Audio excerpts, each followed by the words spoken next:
اور جو لوگ خوف رکھتے ہیں کہ اپنے پروردگار کے روبرو حاضر کیے جائیں گے اور جانتے ہیں کہ اس کے سوا نہ تو ان کا کوئی دوست ہوگا اور نہ سفارش کرنے والا، ان کو اس قرآن کے ذریعے سے نصیحت کرو تاکہ پرہیزگار بنے۔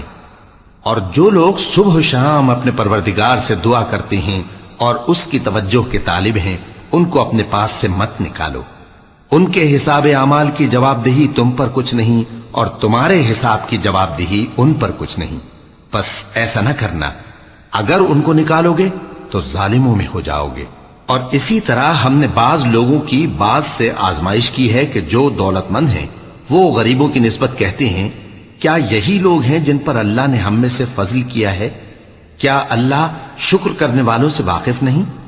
اور جب تمہارے پاس ایسے لوگ آیا کریں جو ہماری آیتوں پر ایمان لاتے ہیں تو ان سے کہو سلام علیکم، تمہارے رب نے اپنی ذات پاک پر رحمت کو لازم کر لیا ہے کہ جو کوئی تم میں سے نادانی سے کوئی بری حرکت کر بیٹھے پھر اس کے بعد توبہ کر لے اور نیکوکار ہو جائے تو وہ بخشنے والا ہے، مہربان ہے۔